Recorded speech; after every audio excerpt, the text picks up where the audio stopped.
Magandang araw mga kaibigan. Bigyan natin ngayon ng reaction opinion itong article sa ABS-CBN News tungkol sa mga pahayag ni Attorney Cristina Conte, ang abogada ng mga alleged AJK victims. Nakakatawa po yung pahayag niya na yun daw interim release ni PRRD mag-post ng threat sa buhay ng mga AJK victims.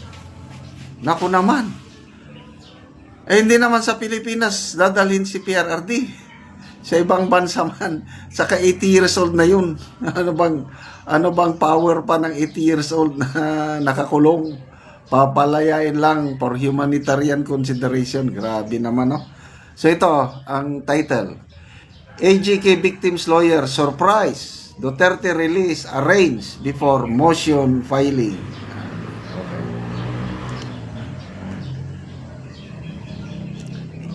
A lawyer representing victims of alleged drug war killing said Saturday she was surprised that the interim release requested for detained former President Duterte was arranged with an undisclosed receiving state even before the motion was filed. In an interview on DZMM, International Criminal Court Assistant to Counsel, Maria Cristina Conte said the interim release had been mentioned before but no details like mechanism had been shared about it. So ito ang kanyang payag. Yung mismo paghingi ng interim release, nasabi na dati pa. Pero kung papaano, anong mekanismo, yun, wala pa.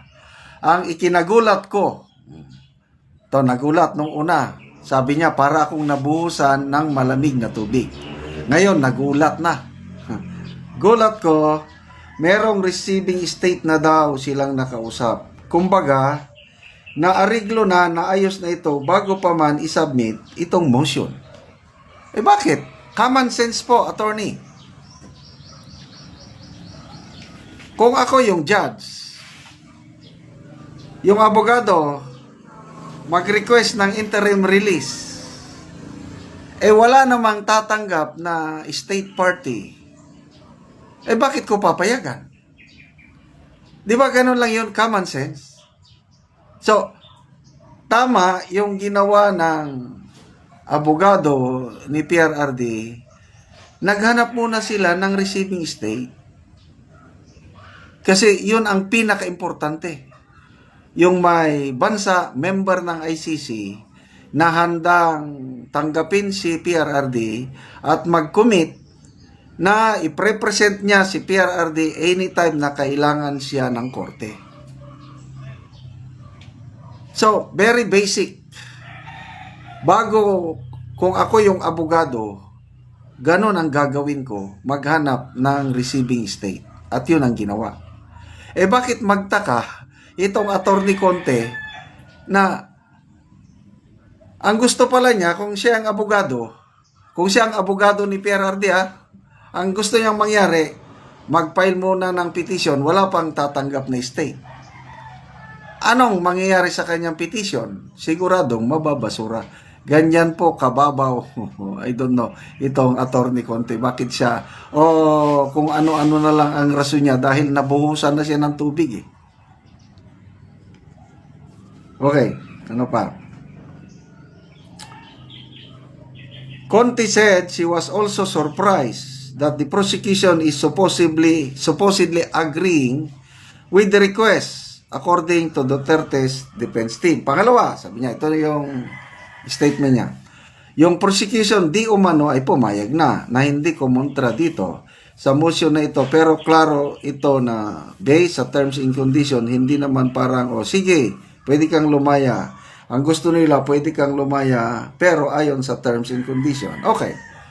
Dito mo makikita yung galing ng abogado ni PRRD. Kasi, kahit meron ng receiving state, kung ang prosecution hindi pumapayag, alanganin 50-50. But then, talagang marunong, complete staff work ang tawag namin dyan. Kompleto na.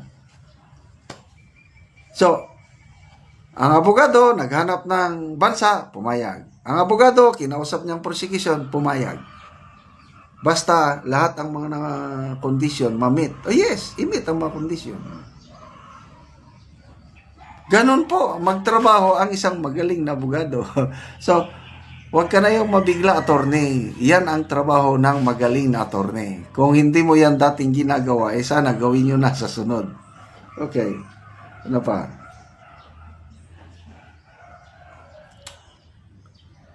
Ito pa. Sa ngayon, nga kung titignan mo, gusto o naghingi ng humanitarian consideration. Sabi niya, gusto niyang lumaya dahil siya ay 80 years old na. Hindi natin malalaman ano pa yung iba pang dahilan. Oh. Ano pa bang ibang dahilan? Isa lang, humanitarian.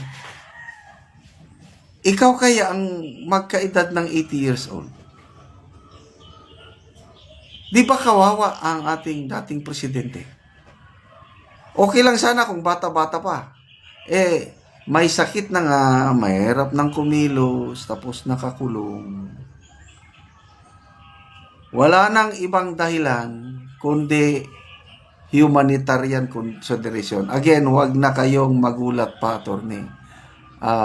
Bitter lang kayo siguro dahil hindi nyo matanggap-tanggap na malapit ng lalaya si PRRD. Ito pa, yung sabi niya, na